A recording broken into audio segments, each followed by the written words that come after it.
What are some lesser-known sex facts about the human body that would surprise the average person? The male refractory period is basically nature installing a strictly enforced cooldown timer on your joystick so you don't overheat the system. Biologically, here is what's happening. Immediately after orgasm, a man's brain dumps a massive load of prolactin into the bloodstream, and we're talking a spike of up to 400%. This hormone acts as the ultimate buzzkill for dopamine and actively blocks your brain's ability to be interested in sex. This is the key difference between the sexes. Women get a prolactin release too, but their neural wiring isn't programmed to interpret it as a system shutdown command. They can override it. Men generally can't. You see the starkest proof of this in pharmacology. I've seen patients on dopamine agonists, like cabergoline for Parkinson's, who lose their refractory period entirely because the drug prevents prolactin from doing its job. This is why bodybuilders sometimes abuse these drugs and why some Parkinson's patients suddenly develop hypersexuality. Conversely, take a guy and put him on antipsychotics, which spike prolactin, or certain SSRIs, and that refractory period can stretch from 20 minutes to 3 days. The interesting part of this is that this very same prolactin is also a bonding and breastfeeding hormone. So, the exact same chemical that screams, "Do not touch me sexually," is also whispering, "Stay here and cuddle." LOL. That is insanely interesting. Does this chemical build up in the brain to create a kind of tolerance? Great question. Actually, it's almost the opposite. You don't build a tolerance to the stop signal. If prolactin stays high, you don't get used to it. Your libido just stays dead. Under normal circumstances, your body metabolizes it pretty quickly. Half-life is roughly 30 to 50 minutes. It hits the spike, does the job, and clears out so the system can reset. However, there is a cheat code to the tolerance question: the Coolidge effect. Even with high prolactin, a massive surge of new dopamine can override the blockade. Biologically, a male can often bypass the refractory period immediately if a new partner is introduced. The brain screams novelty, dumps a fresh load of dopamine, and ignores the prolactin stop sign. Fascinating, never knew this. For those in relationships, I imagine new kinks/fantasies being introduced instead of a partner can do the same. Just gotta spice it up. No need to cheat on each other, huh? This is exactly where the phrase "spice things up in the bedroom" comes from, just not from a chemical standpoint. Bored husband, bored wife, same ol' sex routine. Bored equals lower dopamine pop for sexy time. Low dopamine equals less sex chemically goodness. Introduce novelty, new toy, new outfit, new behavior, role-playing, whatever. Brain see new thing. New thing equals big dopamine, new novelty pop. Brain want unga bunga. We're just a bag of chemicals and risk-reward machines running on million-year-old hardware. Message from your middle-aged auntie. In perimenopause and menopause, women produce less hormones like estrogen/estradiol and testosterone. This can cause the labia minor to fuse with the labia majora and is considered vaginal atrophy. This can lead to increased UTIs or pH imbalances that can cause yeast infections. It also causes the mucous tissues throughout the body to shrink and dry out. This can lead to vaginal dryness/irritation/itching, fine lines on the skin, and bad breath. Surprisingly, a lack of testosterone can also cause the clitoris to recede and in some women completely disappear. As many as 70 to 80% of menopausal women will have vaginal atrophy. This can all be prevented or reversed with proper hormone management and replacement. It's best to start at the earliest signs of perimenopause, but vaginal tissues can be rejuvenated with proper hormone management even after menopause. Estradiol can be inserted vaginally to rejuvenate vaginal tissues and reduce atrophy. You can regrow fused labial tissue with it. You can also apply estradiol cream to your skin to plump it up and reduce fine lines. Some women apply testosterone gels to their clitoris to regrow it. They can also take more systemic types or hormone replacement through patches and pills if needed, but a lot of the time, just external creams or gels can get the job done.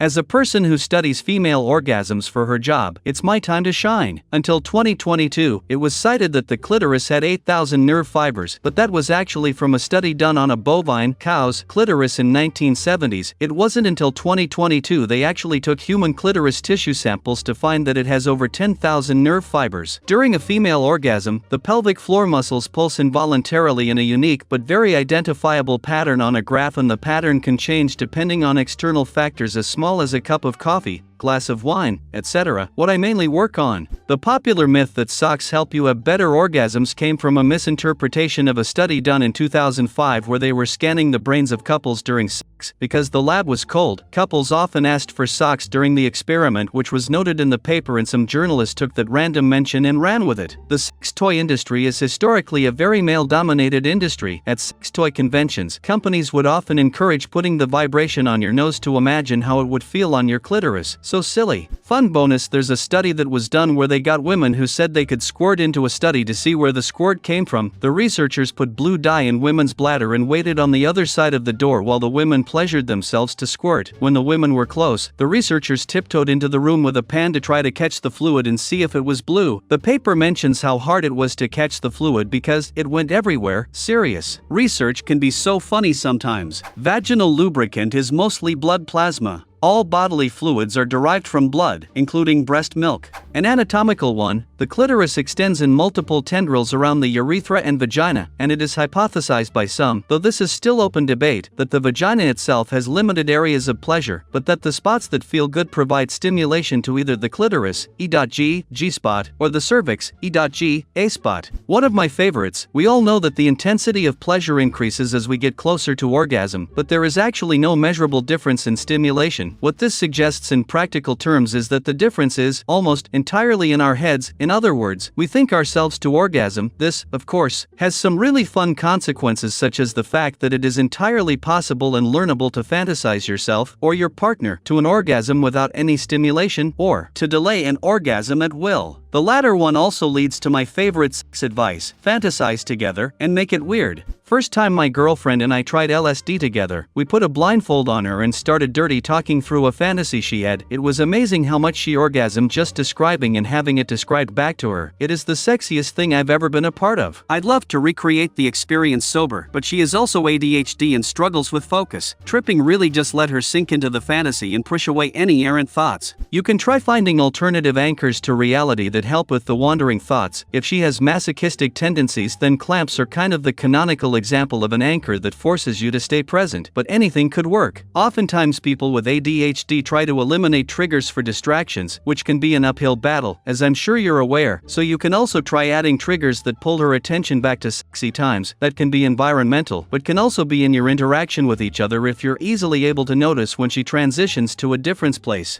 That your brain is basically the main sex organ. Stress, lack of sleep, anxiety, feeling unsafe or judged can tank arousal way faster than anything physically wrong with you, which is why feeling relaxed and emotionally okay makes such a huge difference. Cold water is better for cleaning up cum than warm/hot water. Wait, actually? Warm water causes it to coagulate. But with warm water you can make a little blob to throw at each other. Opens Reddit, reads this, closes Reddit. Humans can be divided by how their body reacts to exercise. Your gut either moves, pooping from exercise, or shuts down and your stomach refuses to empty, and exertion can make you throw up. I'd hate to be the one that has to stop sex with "I gotta have a shit." OMG, this is my boyfriend, he poops after sex. At least he doesn't puke. Male hack: after you come or piss and you press and drag your fingers towards your dong in the perineal region, the patch between your anus and your D, more stuff will come out, since you are basically emptying your urethra's lower regions. Do this during sex and you'll come like a fire hose. Man can have multiple orgasms which are longer, more full-body intense and pleasurable than traditional penile ejaculatory ones, and with no refractory period via their prostate, which is equivalent to the G-spot, which is inconveniently located in their asses. These are dry orgasms with no ejaculation, though there can also be wet ejaculatory ones that result in refractory periods similar to traditional penile orgasms. Also, these dry prostate orgasms can leak prostate fluid, milking, and go on and on for long periods of time. Multiple, full-body, rolling orgasms that can last minutes, not seconds, and make one shake uncontrollably.